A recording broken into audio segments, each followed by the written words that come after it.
Hello everyone. आज optics का हम लोग इसमें नेक्स्ट वीडियो स्टार्ट कर रहे हैं।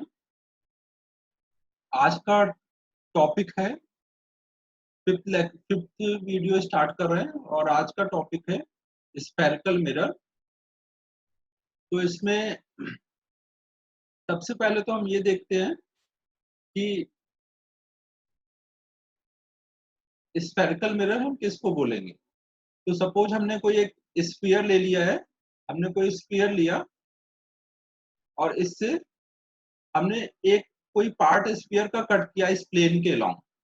एक प्लेन दिखाया गया है जिसके लॉन्ग स्फीयर को कट किया जा रहा है। तो कट करने के बाद आपको कुछ ऐसा पार्ट दिखेगा। अब इस पार्ट में दो सरफेस है, एक ये गड्ढे वाला साइड जिसको हम बोलेंगे कॉनकेव सरफेस और एक ये बाहर वाला साइड जिसको हम बोलेंगे कॉन्वेक्स सरफेस। एक होगा कॉनकेव सरफेस और एक होगा कॉन्वेक्स सरफेस। अब हम इसमें से कौन सा सरफेस रिफ्लेक्शन के लिए यूज करते हैं। अगर हमने बाहर वाला सरफेस की सिल्वरिंग कर दी तो अंदर वाला सरफेस रिफ्लेक्शन में यूज होगा। तो उस केस में हमने देखिए यहाँ पे ये सिल्वरिंग का सिंबल है, हमने बाहर वाले सरफेस को सिल्वरिंग कर दिया तो अब ये अंदर वाले कॉनकेव साइड से रिफ्लेक्शन होगा। तो इसलिए हम इसका नाम देंगे कॉनकेव मिरर। सेम वे में अगर हम लोग इसके कॉनकेव साइड में सिल्वरिंग कर दें तो रिफ्लेक्शन कॉन्वेक्स साइड से होगा। जैसे कि ये कर दिया हमने, कॉनकेव साइड में सिल्वरिंग कर दी तो अब कॉन्वेक्स साइड से रिफ्लेक्शन होगा। तो इसलिए इस मिरर का नाम देंगे कॉन्वेक्स मिरर। तो ये जो स्फेरिकल मिरर होगा ये ऐसे दो टाइप का होगा, कॉनकेव मिरर और कॉन्वेक्स मिरर। ये नेम किस बेसिस पे दिए गए हैं कि कौन से सरफेस से रिफ्लेक्शन हो रहा है उसके अकॉर्डिंग। कॉनकेव सरफेस से अगर रिफ्लेक्शन हो रहा है तो मिरर को हम बोलेंगे कॉनकेव मिरर, और अगर convex mirror surface is available for reflection then mirror is called convex. अब यहाँ पे देखिए कुछ बेसिक डेफिनेशन यूज होंगे स्फेरिकल मिरर के लिए, तो वो देख लेते हैं क्या क्या होंगे। तो इसमें जब सबसे पहले है centre of curvature. Centre of curvature क्या है? It is centre of sphere from which mirror is made. ये उस स्फीयर का सेंटर होगा जिसको हमने कट करके स्फीयर बनाया था। आपने देखा अभी पिछले वाले पार्ट में कि हमने एक स्फीयर था उसको कट किया था, तो उस स्फीयर के सेंटर को ही हम बोलेंगे centre of curvature. Radius of curvature वो सेम चीज, रेडियस ऑफ स्फीयर जिससे मिरर बनाया गया है कट करके उसी को हम बोलेंगे radius of sphere, sorry centre of radius of curvature. फिर यहाँ पर एक होगा पोल। पोल हम बोलते हैं ज्योमेट्रिकल सेंटर ऑफ मिरर को। ये सारी चीजों को अभी मैं फिगर में रिप्रेजेंट करूंगा। ये ज्योमेट्रिकल सेंटर का क्या मतलब हुआ अभी समझाता हूँ। फिर एक यहाँ पे टर्म होगा प्रिंसिपल एक्सिस। प्रिंसिपल एक्सिस पोल और सेंटर ऑफ कर्वेचर इनको मिलाने वाली जो लाइन होगी, line joining pole and centre of curvature, उसी को हम बोलते हैं प्रिंसिपल एक्सिस। और ये लाइन जो होगी परपेंडिकुलर टू मिरर आ रही होगी क्योंकि ये सेंटर ऑफ कर्वेचर से आ रही है।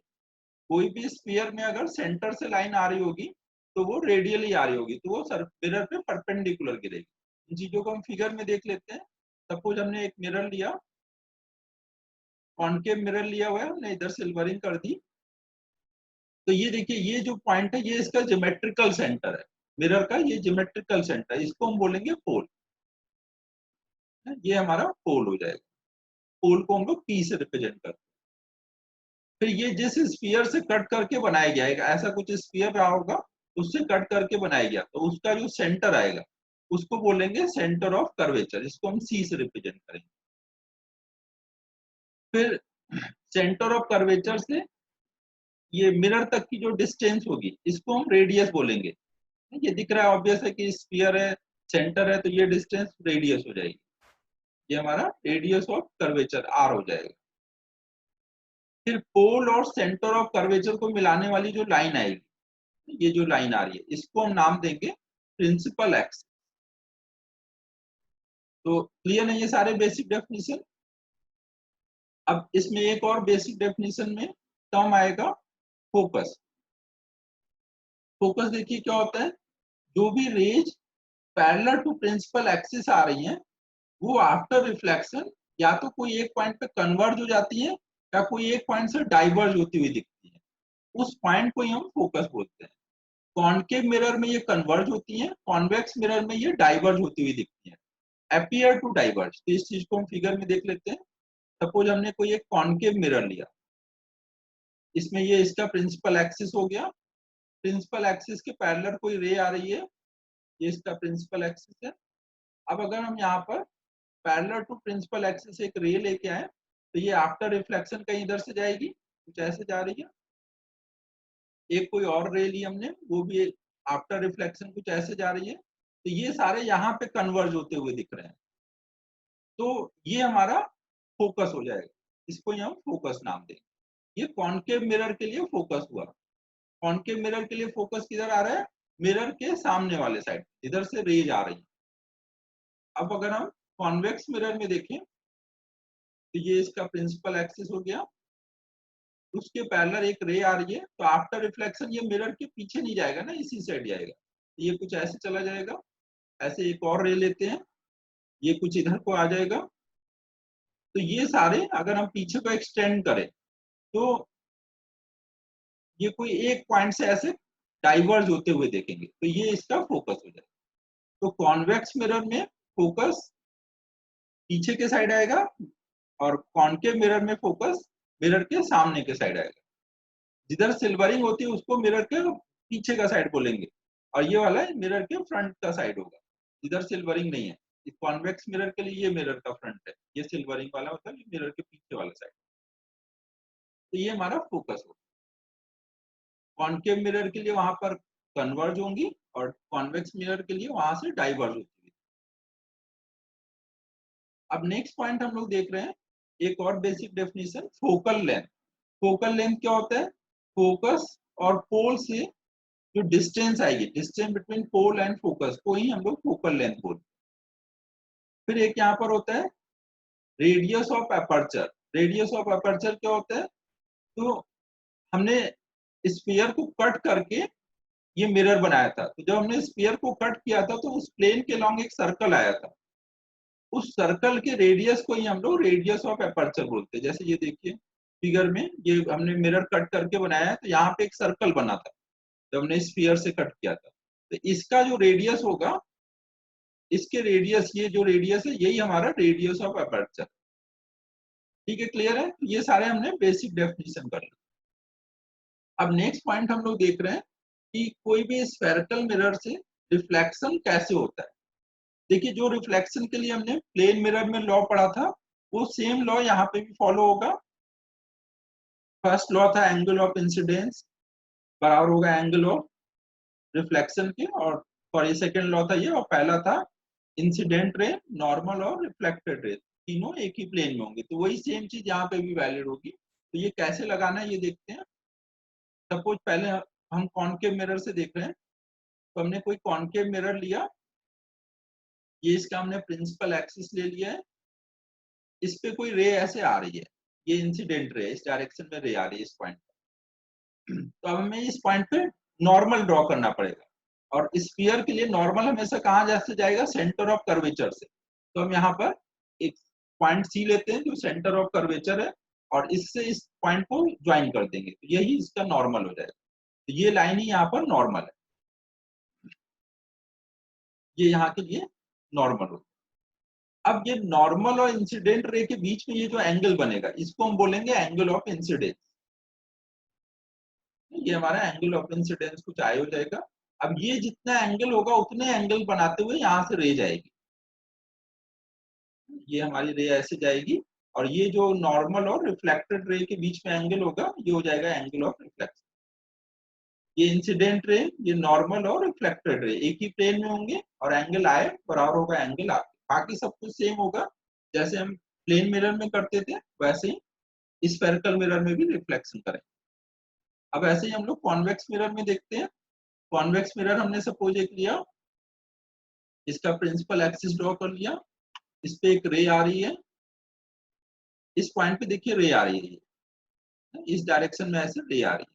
तो हमें अब पहले इस पॉइंट पे नॉर्मल ड्रॉ करना पड़ेगा। तो इधर कहीं इसका सेंटर ऑफ कर्वेचर होगा, ये सी ले लिया यहाँ पर, और सी से यहाँ को ज्वाइन करते हुए एक लाइन ड्रॉ की। जो भी लाइन सी से आएगी मिरर पे वो 90 डिग्री पे होगी, तो ये यहाँ के लिए नॉर्मल हो जाएगा, ये यहाँ पे नॉर्मल हो, और ये अब हमारा एंगल ऑफ इंसिडेंस हो गया, ये हमारा एंगल ऑफ इंसिडेंस। तो सेम इतने एंगल पे ही अब यहाँ से रे रिफ्लेक्ट होगी, ये हमारी अब रिफ्लेक्टेड रे हो जाएगी, और इसका जो एंगल बनेगा विथ नॉर्मल, ये एंगल ऑफ रिफ्लेक्शन, जो कि एंगल आई के इक्वल है। तो हमेशा हम ऐसे करके स्फेरिकल मिरर से रिफ्लेक्ट कराते हैं। हमेशा हम नॉर्मल ड्रॉ कैसे करेंगे, सी से एक लाइन लेके आएंगे, सी से मिरर को ज्वाइन करेंगे जिस पॉइंट पे रे आके गिरी है, तो ये नॉर्मल और इंसिडेंट रे के बीच में ये जो एंगल बनेगा यही हमारा एंगल ऑफ इंसिडेंस हो जाएगा। सेम चीज यहाँ पे भी किया है। तो ये हमने रिफ्लेक्शन का तरीका देखा। अब हम लोग नेक्स्ट देख रहे हैं कि कोई भी मिरर से कैसे हम लोग इमेज बनाते हैं। हमें पता है जैसे प्लेन मिरर में हम इमेज बनाते थे, तो हम क्या करते थे, ऑब्जेक्ट से मिनिमम 2 रे लेके आते थे, और आफ्टर रिफ्लेक्शन हम देखते थे कि रे कहाँ पे एक दूसरे को इंटरसेक्ट कर रहे हैं या अपीयर टू इंटरसेक्ट हो रहे हैं, उस बेसिस पे वहां पे हम इमेज बनाते थे। वो सेम चीज यहाँ पे भी हम रिपीट करेंगे। तो हम सबसे पहले पॉइंट ऑब्जेक्ट का इमेज बनाना देखते हैं। सपोज हमने कॉन्केव मिरर लिया हुआ है, इसका हमने प्रिंसिपल एक्सिस ड्रॉ कर लिया, यहाँ पे हमने इसका सेंटर ऑफ कर्वेचर ले लिया, यहाँ हमने एक ऑब्जेक्ट रख दिया है। देखिए हमें 2 रे ड्रॉ करनी रहेंगी, तो एक रे अगर हम प्रिंसिपल एक्सिस के अलोंग ड्रॉ करें, ये प्रिंसिपल एक्सिस के अलोंग ड्रॉ कर रहे हैं, तो ये नॉर्मली गिरेगी, तो ये इसी पाथ पे अपना पाथ ऐसे रिट्रेस कर लेगी, क्योंकि ये नॉर्मल है, सी से आ रहा है, यहाँ पे एंगल ऑफ इंसिडेंस 0। और एक रे अगर हम किसी और पॉइंट पे लेके आते हैं, मान लीजिए यहाँ पे लेके आए, ऐसे रे आ रही है, अब हमको रिफ्लेक्शन कराने के लिए पहले इसको ज्वाइन करना पड़ेगा, नॉर्मल दिखाना पड़ेगा, तो हमने ऐसे नॉर्मल दिखा लिया, ये एंगल ऑफ इंसिडेंस हो जाएगा। ये सेम एंगल फॉलो करते हुए ये एंगल ऑफ रिफ्लेक्शन हो जाएगा, और रे ऐसे आ जाएगी। तो ये 2 रिफ्लेक्टेड रे, ये और एक ये दोनों यहाँ कट कर रहे हैं, तो यहाँ पे इमेज बन जाएगी। और ये यहाँ पे सच में कट हुए हैं रिफ्लेक्टेड रे, यहाँ पे सच में कट होते हैं, वहां पे हमेशा कौन सी इमेज बनती है, रियल इमेज। तो यहाँ पे हम बोलेंगे कि एक रियल इमेज बन गई। रियल इमेज हमेशा मिरर के सामने बनेगी, और वहां पे सच में रेज कट कर रहे हैं। सेम टाइप से हम लोग कॉन्वेक्स मिरर से इमेज बनाएंगे। इमेज बनाने का तरीका सबको क्लियर है कि एक रे हमें प्रिंसिपल एक्सिस के लॉन्ग लाना है, और एक किसी और पॉइंट पर, और ऐसे रिफ्लेक्ट करा के उनका पॉइंट ऑफ इंटरसेक्शन देखते हैं। सेम चीज हम इसमें देखते हैं कॉन्वेक्स मिरर में। सपोज हमने एक कॉन्वेक्स मिरर लिया, इस साइड ये सिल्वरिंग है इसलिए कॉन्वेक्स मिरर है, इसका प्रिंसिपल एक्सिस ड्रॉ कर लेते हैं, ये इसका प्रिंसिपल एक्सिस है, यहाँ पे इसका सेंटर ऑफ कर्वेचर ले लेते हैं, इधर कोई हमने ऑब्जेक्ट रख दिया ओ। अब अगर हम एक रे प्रिंसिपल एक्सिस के लॉन्ग लेके आए, तो ये ऑलरेडी परपेंडिकुलर होगी, ये परपेंडिकुलर होगी, तो ऐसे ही अपना पाथ रिट्रेस कर लेगी। हमेशा ध्यान रखिए ऑप्टिक्स में जब भी रे किसी भी रिफ्लेक्टिंग सरफेस पे किसी मिरर पे परपेंडिकुलर गिरती है, तो हमेशा वो अपना पाथ रिट्रेस कर लेती है। कहीं पे भी आपकी जरूरत है कि रे को पाथ रिट्रेस कराना है, तो हमेशा आप उसको परपेंडिकुलर गिराएंगे मिरर, तो ये रे वापस आ जाएगी। एक दूसरी ले कहीं इस जगह पे लेके आते हैं, अब ये सी से एक नॉर्मल ड्रॉ कर लेते हैं ताकि रिफ्लेक्शन समझ आए, एक ऐसे रे लेके आ रहे हैं, यहाँ से हमने लाइन ज्वाइन की, ये नॉर्मल हो गया। अब ये जो एंगल ऑफ इंसिडेंस होगा इसको लेते हुए हम रिफ्लेक्शन करा दें, ये रिफ्लेक्शन हो गया, यहाँ पे रे गई। अब ये सारे रे कहाँ से आते दिखेंगे, इनको हम पीछे को एक्सटेंड कर दें, ये रे एक आ रही है एक ये आ रही है, ये सब पीछे एक्सटेंड करेंगे तो कहीं यहाँ पे इंटरसेक्ट कर रहा हूँ, तो यहाँ पर हमें इमेज दिखेगी। और देखिए यहाँ पे सच में कट नहीं हुआ है, यहाँ अपीयर टू इंटरसेक्ट है, तो यहाँ पे कौन सी इमेज बोलेंगे, वर्चुअल इमेज। जहाँ पे अपीयर टू इंटरसेक्ट होगा वहां पे वर्चुअल। तो सभी को क्लियर है पॉइंट ऑब्जेक्ट की इमेज कैसे बनानी है। एक रे प्रिंसिपल एक्सिस के लॉन्ग लेके आनी है, उसको सीधे वापस ले जाना है, और एक रे किसी और पॉइंट पे लेके आना है, और वो फिर प्रिंसिपल एक्सिस को कहीं कट करेगी, तो वो आप एंगल ऑफ इंसिडेंस और एंगल ऑफ रिफ्लेक्शन फॉलो करते हुए आप ऐसे रिफ्लेक्ट करा के लाइए, तो जहाँ पे कट होंगे या कट करते हुए अपीयर होंगे वहां पे हम बोलेंगे इमेज। कॉन्वेक्स मिरर में देखिए इमेज पीछे बनी है ना, मिरर के पीछे जो बनती है इमेज वो हमेशा वर्चुअल हो। फिर हम एक्सटेंडेड ऑब्जेक्ट का देखते हैं कैसे उसमें इमेज बनेगी। जैसे हमने कॉनकेव मिरर लिया, ये कॉनकेव मिरर लिया, इसका हमने प्रिंसिपल एक्सिस ड्रॉ कर लिया, इस पे एक ऑब्जेक्ट रखा है, कोई ऑब्जेक्ट है। अब इसकी हमें इमेज बनानी है, तो यहाँ पे हम दो रे लेके आएंगे। एक ray parallel to principal axis लाएंगे जो कि आफ्टर रिफ्लेक्शन फोकस से पास होगा। याद है सबको फोकस क्या होता था? वो पॉइंट जहां पर प्रिंसिपल एक्सिस के पैरेलल आने वाली रेज इंटरसेक्ट करती थी, कन्वर्ज होती थी। तो जो भी रे ऐसे आएगी वो आफ्टर रिफ्लेक्शन कुछ ऐसे जा रही होगी, यहाँ फोकस से पास हो रही होगी, तो यहाँ पे फोकस हो जाएगा। और एक रे हम पोल पे लेके आएंगे, यहाँ पर पोल पे लेके आएंगे। ये प्रिंसिपल एक्सिस यहाँ पे नॉर्मल है तो ये एंगल ऑफ इंसिडेंस हो जाएगा। तो अब ऐसे रे जाएगी रिफ्लेक्ट होकर के, यहाँ पे ये पोल बोल दिया। अब यहाँ पे ऐसे रे जा रही है, ये एंगल ऑफ रिफ्लेक्शन हो गया। तो ये यहाँ पे कट कर रहे हैं तो यहाँ पे हम बोलेंगे इमेज बन। अब यहाँ पे देखिए सच में इंटरसेक्ट हुआ है तो इसलिए हम इसको बोलेंगे रियल इमेज। अब देखिए यहाँ पे जो रियल इमेज बनी है तो ये इन्वर्टेड बनी है। हमने पीछे बोला था ना प्लेन मिरर में कि हमेशा रियल इमेज इन्वर्टेड बनती है, याद है सबको? अगर रियल ऑब्जेक्ट है, रियल ऑब्जेक्ट का रियल इमेज बनेगा तो वो हमेशा इन्वर्टेड बनेगा, या वर्चुअल ऑब्जेक्ट की वर्चुअल इमेज बनेगी तो इन्वर्टेड बनेगी। सेम नेचर होता है तो वो हमेशा इन्वर्टेड होता है। अपोजिट नेचर होगा रियल का वर्चुअल या वर्चुअल का रियल, तभी वो इरेक्ट बनता है। अब ऐसे ही हम लोग, ये हमने यहाँ पे लिख लिया, ये हमारा कैसा इमेज है? Real image. अब हम लोग कॉन्वेक्स मिरर से देखते हैं ऐसे कैसे इमेज बनाएंगे। हमने एक मिरर ले लिया, इसकी प्रिंसिपल एक्सिस ड्रॉ कर ली, इस पे एक ऑब्जेक्ट रख देते हैं यहाँ पर। अब यहाँ पे भी सेम काम करेंगे, एक ray parallel to principal axis लाएंगे जो आफ्टर रिफ्लेक्शन फोकस से आता दिखेगा, फोकस से डाइवर्ज होता दिखेगा। जैसे ये ऑब्जेक्ट है, इससे एक रे लेके आए, ये आफ्टर रिफ्लेक्शन ऐसे फोकस से आता दिखेगा, यहाँ पे फोकस से आता दिखेगा, ये हमारा फोकस हो जाएगा। और एक रे हम यहाँ पे पोल पे लेके आएंगे। अब ये नॉर्मल है, ये सॉरी हाँ ये प्रिंसिपल एक्सिस है, ये नॉर्मल है, ये हमारा एंगल ऑफ इंसिडेंस हो गया। तो इतने एंगल पे ऐसे रिफ्लेक्ट करा देंगे, ये पोल पे रे आ रही है तो ये ऐसे रिफ्लेक्ट हो जाएगी। तो अगर हम इसको एक्सटेंड करें ये दोनों रिफ्लेक्टेड रे को, तो ये कहीं यहाँ पीछे इंटरसेक्ट करते दिखेंगे, तो यहाँ पर हम बोलेंगे इमेज आ रही है ऐसे। और ये देखिए मिरर के पीछे, इसलिए ये इमेज कैसी होगी? वर्चुअल। यहाँ पे इसको लिख देते हैं, ये हमारी इमेज कैसी? वर्चुअल। तो हमेशा हम इमेज बनाने के लिए यहाँ पे देखिए आप बहुत सारी रे बना सकते हैं, ऐसे वो सब ऐसे कट करके जा रहे होंगे, लेकिन हमें लोकेट करने के लिए केवल दो रे की जरूरत रहती है, हम ऐसे कर। ये हमने देखिए एक बस एग्जांपल देखा कि इमेज कैसे बनाते हैं मिरर से। अभी मैं डिफरेंट डिफरेंट केसेस में इमेज का रे डायग्राम बनाऊंगा, वो नेक्स्ट वीडियो में करेंगे। यहाँ पे बस एक रिप्रेजेंटेटिव डायग्राम मैंने दिखाया आपको कि कैसे हमें इमेज बनानी है। आगे हम डिफरेंट डिफरेंट सिचुएशन के रे डायग्राम देखेंगे, इस वीडियो में नहीं है, वो नेक्स्ट वीडियो में करेंगे। यहाँ पे ये ध्यान रखना है कि image in front of mirror, मतलब जो सामने के साइड होगा, will be real while image behind mirror, जो मिरर के पीछे बन रहा है सिल्वरिंग वाले साइड में। सिल्वरिंग वाले अगर इधर कहीं बनता है या सिल्वरिंग में इधर बना है तो वो हमेशा कैसा होगा? वर्चुअल।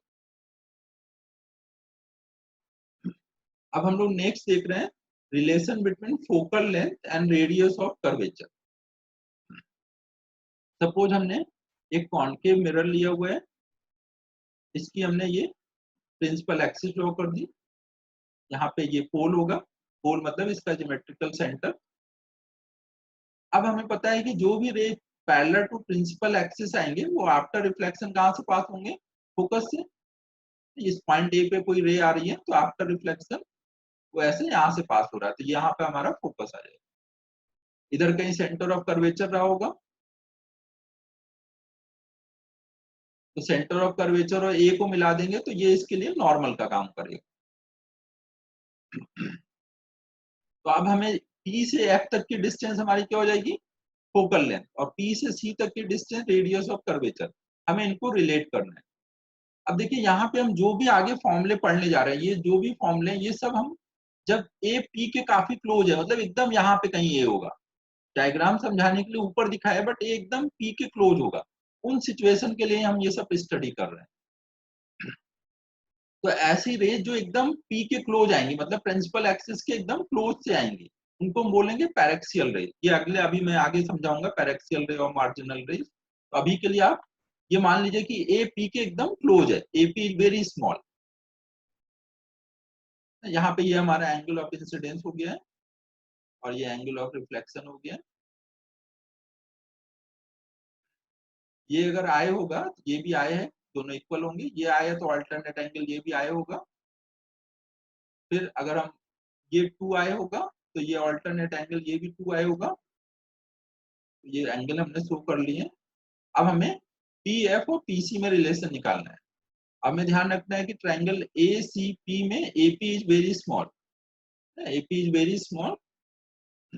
तो हम बोल सकते हैं कि tan आई, यहाँ पे ये tan आई जो होगा वो ये एपी अपॉन पीसी होगा ना, ये बहुत छोटा है और ये परपेंडिकुलर है 90 डिग्री ना, ये रेडियस आ रहा है, ये सरफेस का कर्वेचर है, ये 90 डिग्री एंगल बन रहा है।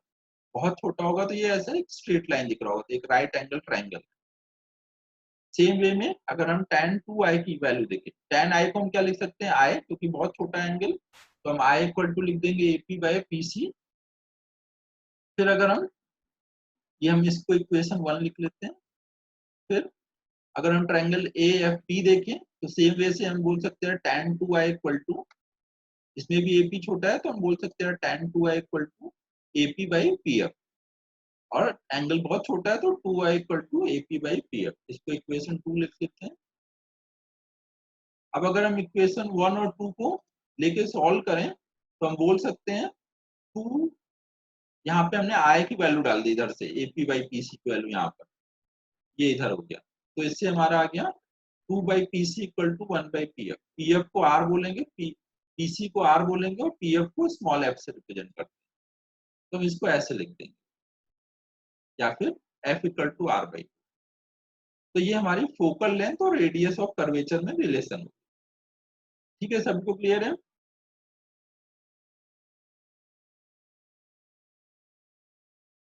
तो ये हमारा F equal to R by two relation आ गया। अब यहाँ पे एक चीज ध्यान रखना है कि जो ये हमने रिलेशन डिराइव किया, ये केवल तभी वैलिड है जब एपी इज वेरी स्मॉल, मतलब जब रेज प्रिंसिपल एक्सिस की बहुत क्लोज से जा रही हो तभी वैलिड है, अदरवाइज आप नहीं लगा सकते। अब यहाँ पे ये ध्यान रखना है कि rays which are close to principal axis, जिसके लिए ये हमने डिराइव किया है, उनको हमने नाम क्या दिया है, पैरेक्सियल रेज। जो रेज प्रिंसिपल एक्सिस के क्लोज नहीं होती उनको बोलते हैं मार्जिनल रेज। तो हम लोग यहाँ पे जो भी पढ़ेंगे वो सब पैरेक्सियल रेज के लिए पढ़ेंगे, मार्जिनल रेज के लिए नहीं पढ़ना है हमें। यहाँ मार्जिनल रेज के लिए कोई भी हम फॉर्मूला नहीं डिराइव करेंगे, कभी कुछ सिचुएशन आई तो हम नॉर्मल ज्योमेट्री लगा करके सॉल्व करेंगे, बेसिक जो रिफ्लेक्शन के लॉ है वो सब यूज करके सॉल्व करेंगे। रिलेशन जो भी हम डिराइव करेंगे वो सब हम इसी के लिए करेंगे, पैरेक्सियल रेज। अब देखिए जो भी हमने ये ऊपर रिलेशन डिराइव किया है equal to R by two, ये हमने कॉनकेव मिरर को लेकर डिराइव किया है, लेकिन कॉन्वेक्स मिरर लेकर के भी हम सेम रिजल्ट डिराइव कर सकते हैं, ये दोनों के लिए वैलिड है, F equal to R by two. Sign जो आर का होगा वही एफ का होगा, कॉनकेव में ये हम देखेंगे दोनों में नेगेटिव होता है, कॉन्वेक्स में दोनों में ये प्लस में होता है, आगे साइन करना। तो यहाँ पे हम जो भी फॉर्मूले पढ़ रहे हैं वो सब पैरेक्सियल रेंज के लिए, ध्यान रखना है, सब पैरेक्सियल रेंज के फॉर्मूले। अब नेक्स्ट हम लोग देखने जा रहे हैं relation between object distance, image distance and focal length, जिसको हम बोलते हैं मिरर फॉर्म। तो यहाँ पे पहले हम ध्यान रखेंगे कि हमने एक यहाँ पे दो एजम्पशन लिए हुए हैं। पहला एजम्पशन है कि size of object and image are small in comparison to object and image distance, मतलब ऑब्जेक्ट जो हम लेंगे और जो उसका इमेज बनेगा वो बहुत छोटे होंगे ऑब्जेक्ट और इमेज के डिस्टेंस फ्रॉम पोल से। अगर हम देखें जैसे मान लीजिए पोल से 20 सेंटीमीटर पे 1 सेंटीमीटर का ऑब्जेक्ट रखा है, ये चलेगा, लेकिन ऐसा नहीं होगा कि पोल से 10 सेंटीमीटर पे 10 सेंटीमीटर का ऑब्जेक्ट रखा है, ऐसे बड़े ऑब्जेक्ट के लिए नहीं है, क्योंकि फिर वो पैरेक्सियल रेंज के केस में नहीं आएंगे। तो पहला एजम्पशन यहाँ ध्यान रखना है, जो भी फॉर्मूले पढ़ रहे हैं सब पैरेक्सियल के लिए। ये एजम्पशन इसीलिए लिखा है कि ये पैरेक्सियल वाली सिचुएशन बने। दूसरा, जब ये बहुत छोटे होंगे object image distance paraxial rays बनेंगे तो वहां पर इंसिडेंस और रिफ्लेक्शन वाले एंगल बहुत छोटे आएंगे। तो जब भी आपको उनको tan आई tan r कुछ भी हो उनको आप आई और r लिख सकते हो स्मॉल एंगल। तो अब कोई सिचुएशन लेते हैं,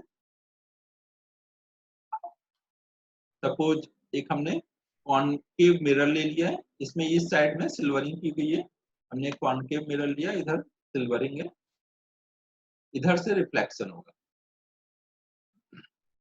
ये हमने प्रिंसिपल एक्सिस ड्रॉ कर लिया, इस पे ये पोल हो गया, यहाँ पे सेंटर ऑफ कर्वेचर ले लिया, इस पे एक ऑब्जेक्ट रख देते हैं। अब ऑब्जेक्ट से इमेज बनानी है, तो इमेज बनाने का क्या तरीका था, एक रे तो आप सीधे प्रिंसिपल एक्सिस के लॉन्ग लेके आइए, जो डायरेक्टली ऐसे रिटर्न हो जाएगी, तो वो ऐसे रिटर्न हो जा रही है, और एक रे कोई और पॉइंट पे लेके आइए। समझाने के लिए देखिए हम यहाँ से डिस्टेंस पे दिखाते हैं ये पॉइंट, एक्चुअल में ये पॉइंट एकदम यहाँ क्लोज है ना, ज्योमेट्री उतना छोटा बना देंगे तो दिखेगा नहीं, इसलिए हमने ऐसे दिखाया, बट ये पॉइंट जो ए होगा ये बहुत ही क्लोज टू पी है। तो अब हमें इसका रिफ्लेक्शन करा के इमेज बनाना है, तो पहले हम नॉर्मल ड्रॉ कर लेंगे सी से ए के लिए, ज्वाइन कर देंगे लाइन, ये नॉर्मल हो गया, ये हमारा एंगल ऑफ इंसिडेंस हो जाएगा, उसको आई लिख देते हैं। अब यहाँ पे रे ऐसे रिफ्लेक्ट होगी, ये हमारा एंगल ऑफ रिफ्लेक्शन हो जाएगा, जिसकी वैल्यू आई के इक्वल आएगी। ये दो रिफ्लेक्टेड रे यहाँ पे कट कर रहे हैं, तो हम बोलेंगे यहाँ पर इमेज बन रही है, ये यहाँ पर इमेज बन गई, रियल इमेज। तो हमें यहाँ पर ये पी आई, ये क्या है, image distance, P O object distance, और पीसी, पीसी आर आ जाएगा, आर आ जाएगा तो एफ के साथ रिलेशन आ जाएगा। तो अब ये हमें रिलेशन डिराइव करना है। तो अब देखिए इसको डिराइव करने के लिए हम लोग क्या क्या ले सकते हैं, हम पहले ये एंगल्स दिखा देंगे, इसको मान लेते हैं अल्फा, इसको मान लेते हैं बीटा, इसको मान लेते हैं गामा, कुछ कुछ ये एंगल्स हमने मान लिए, अल्फा, बीटा, और इसको बोल दिया गामा। अब हम ट्रायंगल ये ए ओ पी में tan अल्फा लिखेंगे, ए बीटा ए सी पी में tan beta, A I P में tan गामा, ये सब वैल्यूज लिखेंगे, इनको आपस में रिलेट करेंगे। तो देखिए यहाँ पे कैसे लिख रहे हैं, हम पहले ले रहे हैं ट्रायंगल ओ ए पी, ये ट्रायंगल ले रहे हैं, इसमें ये 90 डिग्री है, राइट एंगल ट्रायंगल है, ये हाइपोटेन्यूस है, ये परपेंडिकुलर हो गया, ये बेस हो गया। एपी बहुत छोटा है तो हम बोल सकते हैं कि tan अल्फा, ये जो tan अल्फा होगा ये एपी अपॉन पी होगा, और tan अल्फा को क्या लिख सकते हैं, लगभग अल्फा के इक्वल, एंगल बहुत छोटा है। सेम वे में हम ट्रायंगल ए सी पी में tan बीटा लिखेंगे, tan बीटा क्या होगा, AP upon P C, AP upon C P या पी सी, जिसको हम बीटा लिखेंगे। और इसमें ट्रायंगल ए आई पी में tan गामा लिखेंगे, tan गामा क्या होगा, AP upon P I, AP upon I, जिसको हम गामा लिखेंगे। अब देखिए ये ट्रायंगल ए ओ सी में ये बीटा एक्सटीरियर वाला एंगल है, तो बीटा हम बोल सकते हैं अल्फा प्लस आई होगा, तो बोल सकते हैं बीटा अल्फा प्लस आई होगा। और अगर हम ये बड़ा वाला ट्रायंगल देखें, बड़ा वाला ट्रायंगल देखें तो इसमें ये अल्फा और ये 2 आई अंदर के एंगल है, ये एक्सटर्नल एंगल है, आई ए ओ में देख रहे हैं, इसको इक्वेशन 1 बोल देते हैं। फिर ट्रायंगल ए ओ आई देख रहे हैं, उसमें गामा एक्सटर्नल एंगल वो बराबर होगा 2i प्लस अल्फा के, इसको इक्वेशन 2 ले लेते हैं। अब इक्वेशन 1 और 2 से हम आई की वैल्यू अगर हटाएं, आई को एलिमिनेट करें तो ये कितना हो जाएगा, गामा इक्वल टू, यहाँ से देखिए आई की वैल्यू बीटा माइनस अल्फा निकाल के यहाँ रख दी गई है, तो ये आ गया। अब यहाँ पे हम इन सब की वैल्यू डालेंगे, गामा की जगह क्या लिख सकते हैं, AP upon I P, alpha की जगह पहले इसको और सॉल्व कर देंगे तो ये ऐसा आ जाएगा, alpha plus gamma equal to beta. इन सब में अब ये हम वैल्यू डालेंगे, हर जगह ऊपर एपी आएगा तो एपी कॉमन होके कट जाएगा ना। अब नीचे क्या रहेगा, 1 upon OP, 1 upon CP, 1 upon IP, ये बचेगा। तो अब हम लोग ये वैल्यू डाल देते हैं, जब हमने वैल्यू डाल दी तो ऊपर से एपी कॉमन होके कट गया, तो ये आ गया। अब ये ओपी आईपी सीपी ऐसा रिलेशन आ गया। अब देखिए ये ऐसे ही अगर हम कॉन्वेक्स मिरर के लिए रिलेशन डिराइव करें तो वहां पे भी ऐसा ही आएगा, लेकिन उसमें जो सीपी होगा वो दूसरे साइड होगा, इसमें सीपी दूसरे साइड है, आईपी उसमें दूसरे साइड होगा, इसमें आईपी दूसरे साइड है। तो हम कॉन्वेक्स मिरर और कॉनकेव मिरर दोनों को मिला के एक ही रिलेशन डिराइव करना चाहते हैं। तो हमने वहां पे साइन कन्वेंशन का एक कॉन्सेप्ट लाया। साइन कन्वेंशन का यूज करके हम इन सबको यू, वी और एफ के टर्म में लिखेंगे। यू को बोलेंगे ऑब्जेक्ट डिस्टेंस, वी को बोलेंगे इमेज डिस्टेंस और एफ को फोकल लेंथ।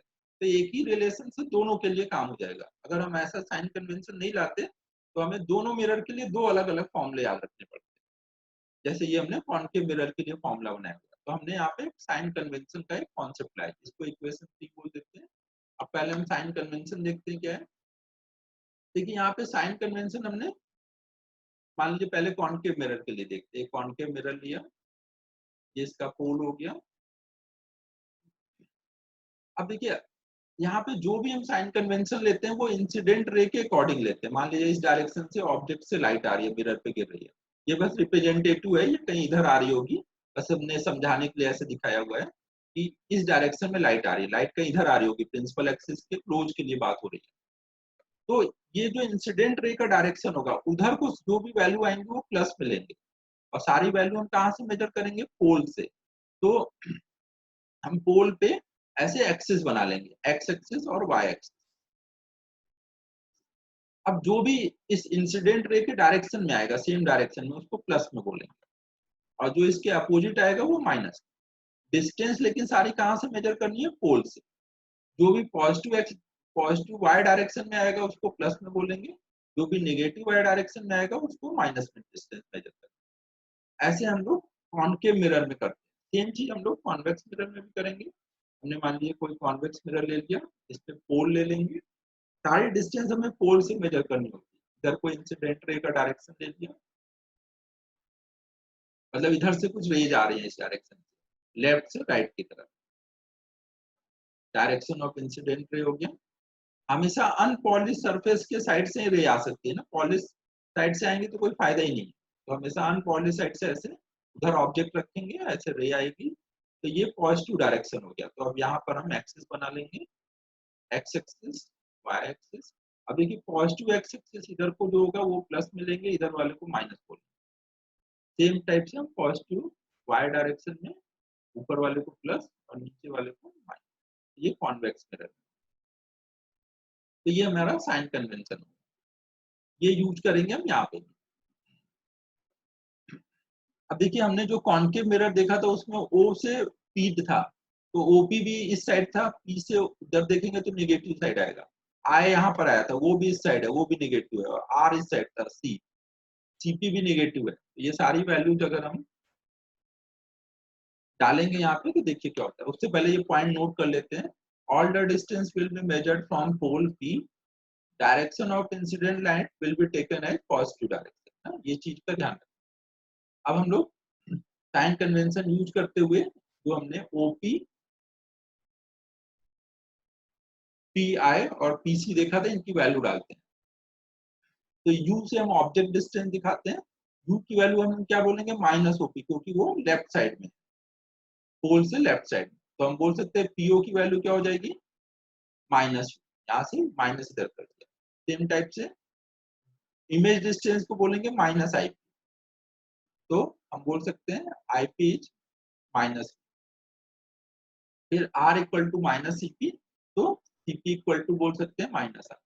अब ये तीनों वैल्यू हम इक्वेशन 3 में रखेंगे। इक्वेशन 3 हमने पीछे लिखी थी, जो ओपी आईपी और सीपी में रिलेशन आया था, 1 by OP plus 1 by IP equal to 2 by CP. इसमें रिलेशन में वैल्यू डाल देंगे तो ये वैल्यू कुछ ऐसे आ जाएगी, 1 बाई ओपी, 1 बाई आईपी और 2 बाई सीपी। माइनस हर दोनों साइड से कट जाएगा, तो ऐसा रिलेशन होगा। फिर हमें पता है कि r बाई 2 को हम क्या लिख सकते हैं? f। तो 2 बाई r को लिख सकते हैं 1 बाई f। ये रिलेशन कुछ ऐसा बन के आ जाएगा। इस रिलेशन को हम बोलते हैं मिरर फॉर्मूला। ये आपको फॉर्मूला ध्यान रखना है, ये हमारा मिरर फॉर्मूला है। और ये केवल किसके लिए वैलिड है? पैरेक्सियल रेज के लिए। देखिए आपने सब जगह अप्रोक्सीमेशन यूज किया है, टैन अल्फा को अल्फा लिखा है, टैन बीटा को बीटा, टैन गामा को गामा, तो सब अप्रोक्सीमेशन है, एपी छोटा है उसके लिए, मतलब पैरेक्सियल रेज के लिए ही मिरर फॉर्मूला वैलिड है। मार्जिनल रेज के लिए ये फॉर्मूला नहीं लगाएंगे, अगर जरूरत पड़ेगी तो ज्योमेट्री से सॉल्व करेंगे। फिर जो हमने ये रिलेशन निकाला, ये सेम रिलेशन हम कॉन्वेक्स के लिए भी डिराइव कर सकते हैं। तब यही सेम रिलेशन आएगा, साइन कन्वेंशन जैसे हमने देखा वैसे ही उसमें भी लेना रहेगा। तो ये हमारा रिलेशन आ गया। अब इस रिलेशन को यूज करते हुए एक दो बेसिक प्रॉब्लम करते हैं। तो जैसे मान लीजिए कि एक कोई पॉइंट ऑब्जेक्ट है जो प्रिंसिपल एक्सिस में रखा है कॉन्वेक्स मिरर के, radius of curvature of mirror दिया हुआ है 20 सेंटीमीटर, और उसकी इमेज फॉर्म हो रही है वो 5 सेंटीमीटर पे है। तो हमें ऑब्जेक्ट की पोजीशन बतानी है, और यहाँ पे इसका डायग्राम दिया हुआ है। ऐसे कोई कॉन्वेक्स मिरर दिया है, डायग्राम दिया है क्वेश्चन में, ठीक है। कॉन्वेक्स मिरर हुआ, इसका प्रिंसिपल एक्सिस दिखा लिया, रेडियस ऑफ कर्वेचर दिखा लेते हैं, पोल हो गया, यार सी ले लिया। तो सी से पी तक रेडियस ऑफ कर्वेचर वो कितना हो जाएगा 20 सेंटीमीटर। फिर इधर कहीं इमेज बनी हुई है, इमेज बोला गया है 5 सेंटीमीटर पर है, वो 5 सेंटीमीटर ये हो गया। ये इतना गिवन है, और हमें पता है कि P और C ये हमारा R हो जाएगा ना, तो R/2 पे फोकस होगा। कॉन्वेक्स मिरर का फोकस इस साइड पड़ेगा ना, तो साइन कन्वेंशन के अकॉर्डिंग कॉन्वेक्स मिरर का फोकस हमेशा प्लस में आएगा, कॉन्केव मिरर का फोकस इस साइड पड़ेगा तो वो माइनस में आएगा। इधर कहीं इसका फोकस आ जाएगा P से इस साइड में, ये पॉजिटिव डायरेक्शन होता है ना, तो यहाँ पे इसको प्लस में लिखेंगे। कॉन्वेक्स मिरर की बात हो रही है, ध्यान रखिएगा ना, ये वाला साइड सिल्वर्ड है। तो हमें U पूछा गया है, बी गिवन है, और कितना है वो इस साइड है। हमें पता है यहाँ से जो भी पॉजिटिव डायरेक्शन में होगा, ऑब्जेक्ट देखिए आप इस साइड रखेंगे ना, क्योंकि ये सिल्वर्ड साइड है ना, कॉन्वेक्स मिरर के लिए ये सिल्वर्ड साइड है। तो ऑब्जेक्ट यहाँ रखेंगे तो रे इस डायरेक्शन में आएंगे ऑब्जेक्ट से मिरर की तरफ, तो ये पॉजिटिव डायरेक्शन होगा। तो पी से आए जो इधर को होगा वो प्लस में होगा, पी से अब जो फोकल लेंथ होगा वो R/2 10 आएगा, और वो भी क्या होगा प्लस में होगा। तो हमें अब u निकालना है, तो हम मिरर फॉर्मूले में वैल्यू डालेंगे साइन के साथ, f की वैल्यू, b की वैल्यू, ये वैल्यू डालेंगे तो u की वैल्यू सॉल्व करके आ जा रही है -10। -10 क्या बता रहा है कि ऑब्जेक्ट के यहाँ पर रखा है -10, यहाँ पे कहीं ऑब्जेक्ट रखा है -10, ठीक है। ये इस साइड है इसलिए इसको माइनस लिखा है। डायग्राम में ये मैग्नीट्यूड आप ऐसे दिखाओगे, माइनस इधर है, इसका मतलब आपने इधर दिखा दिया, इसका मतलब हो गया कि माइनस है। ठीक है, सभी को क्लियर है कैसे यूज किया। एक और बेसिक से एग्जांपल करते हैं इस पे। यहाँ पे देखिए क्या है, एक कोई कन्वर्जिंग बीम ऑफ लाइट है जो एक कॉन्वेक्स मिरर पे इंसिडेंट है, जिसकी फोकल लेंथ 20 सेंटीमीटर। अगर मिरर नहीं होता तो वो मिरर के पीछे 10 सेंटीमीटर पीछे जाके कहीं कन्वर्ज हो जाता, अगर मिरर नहीं होता तो। बट मिरर है तो वो वहां हो नहीं पाएगा, टकरा के कहीं और जाकर के वो कन्वर्ज होगा या कहीं डाइवर्ज होता दिखेगा। तो हमें बताना है कि वो कहाँ होगा ना, इस चीज को पहले डायग्राम में समझते हैं। कोई ऐसा कॉन्वेक्स मिरर दिया है ना, इधर वाला सिल्वर्ड साइड होगा, कॉन्वेक्स बोल दिया मतलब ये साइड हमारा सिल्वर्ड हो गया। तो बोला गया यहाँ पर, ये हमने प्रिंसिपल एक्सिस ले लिया, इसके रेज आ रही है,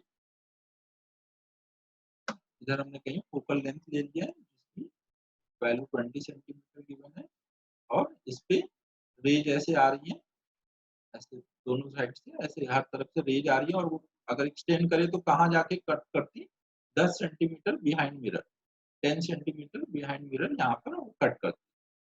तो अब देखिए इस चीज को सॉल्व करने का एक तो तरीका ये है कि ऐसे आ रही है तो आप कुछ ज्योमेट्री लगा के रिफ्लेक्ट करा के सॉल्व करिए कि कहाँ पे आकर के वो इंटरसेक्ट करें। या फिर इस चीज को सॉल्व करने का एक ये तरीका है कि यहाँ हम ऑब्जेक्ट और इमेज का कॉन्सेप्ट ले आए। देखिए यहाँ ना तो ऑब्जेक्ट है ना कुछ इमेज है, बट हम वो कॉन्सेप्ट ला करके मिरर फॉर्मूला यूज करके हम निकाल सकते हैं कि ये रेज कहाँ पे जाके कन्वर्ट होंगी। अगर हम मान लें कि जहाँ पे ये जाके इंटरसेक्ट करती वहां पर हम बोल दें कि वर्चुअल ऑब्जेक्ट, ऐसा कुछ है नहीं। बट अगर हम ऑब्जेक्ट इमेज का कॉन्सेप्ट लाएं और मिरर फॉर्मूला यूज करें तो हम बिना ज्योमेट्री के चीज सॉल्व कर पाएंगे। समझ रहे, वर्चुअल ऑब्जेक्ट मतलब ऐसा कुछ है नहीं यहाँ पर, बट हम ऑब्जेक्ट का कॉन्सेप्ट ला रहे हैं सो दैट कि हम पता कर पाए कि ये कहाँ पे जाके कट करें। तो हम मान लेते हैं कि यहाँ पर एक वर्चुअल ऑब्जेक्ट को बोलेंगे जहाँ पे incident ray appear to intersect होंगी, वहां पे हम क्या बोलते हैं वर्चुअल ऑब्जेक्ट। अब ये क्या करेंगे, इंटरसेक्ट करेंगे कहीं इधर जाकर के, आफ्टर रिफ्लेक्शन ये वर्चुअल ऑब्जेक्ट की डिस्टेंस कितनी हो जाएगी 10 सेंटीमीटर, और अब ये रे रिफ्लेक्ट करके ऐसे जा रही होंगी, कहीं यहाँ पे इंटरसेक्ट करने वाली, तो यहाँ पे इमेज बनी। तो अब एक तो तरीका है ज्योमेट्री से लगा के सॉल्व करिए, वो तो पॉसिबल है नहीं प्रैक्टिकली सॉल्व करना। तो हम यहाँ पे ऑब्जेक्ट और इमेज का कॉन्सेप्ट यूज करेंगे। इसको बोल देंगे ऑब्जेक्ट डिस्टेंस, इसको बोल देंगे इमेज डिस्टेंस। क्योंकि ऑब्जेक्ट और इमेज है क्या, ऑब्जेक्ट मतलब इंसिडेंट रे का पॉइंट ऑफ इंटरसेक्शन, और इमेज क्या है, रिफ्लेक्टेड या रिफ्रैक्टेड रे का पॉइंट ऑफ इंटरसेक्शन। तो वो कॉन्सेप्ट हम यूज कर लेते हैं। तो यहाँ पर कुछ इमेज बन रही होगी, नहीं ये सच में इंटरसेक्ट हो रहा है, इसलिए हम बोलेंगे यहाँ पर रियल इमेज बनी। अब इस चीज को न्यूमेरिकली हम कैसे सॉल्व कर लेंगे, ये हमें इतना कुछ आ चुका है, ये वैल्यू निकालनी है पी से लेके ये रियल इमेज आए तक की डिस्टेंस। हमें गिवन क्या है, यू गिवन है, यू कितना बोलेंगे +10, क्योंकि वो इस साइड है। फोकल लेंथ कितना बोलेंगे, इसमें रेडियस ऑफ कर्वेचर दिया था या फोकल लेंथ दिया था, फोकल लेंथ दिया हुआ है हमें ऑलरेडी 20 सेंटीमीटर। तो फोकल लेंथ हमें 20 सेंटीमीटर दिया, ये वैल्यूज नोट कर लेते हैं। u +10 है क्योंकि यहाँ पर इस साइड है वर्चुअल ऑब्जेक्ट, फोकल लेंथ +20। तो हम मिरर फॉर्मूला लगा लेते हैं, 1/u + 1/v = 1/f। वैल्यू डालते हैं तो v की वैल्यू आ जा रही है -20। -20 मतलब वो कहीं इस साइड में 20 पर जाके इंटरसेक्ट करेगा। ये डिस्टेंस कुछ 20 हो रही होगी, ये डिस्टेंस कुछ 20 सेंटीमीटर। तो हम बोल सकते हैं कि बीम जो होगी कन्वर्ज होगी एट 20 सेंटीमीटर पे, डाइवर्ज नहीं हो रही ना, कन्वर्ज हो रही है इन फ्रंट ऑफ मिरर। तो ये हमने स्फेरिकल मिरर का अभी बेसिक पार्ट स्टार्ट किया। अब हम लोग इसका मैग्निफिकेशन देखेंगे, और फिर मिरर फॉर्मूला और मैग्निफिकेशन को यूज करते हुए इमेज फॉर्म करना सीखेंगे। मल्टीपल मिरर से कैसे इमेज फॉर्म करेंगे, अब ये सब चीजें देखनी है। तो अब वो मैं नेक्स्ट वीडियो में कवर करूँ। थैंक यू देखने के लिए वीडियो। अब नेक्स्ट वीडियो में हम लोग आगे का पार्ट देखेंगे।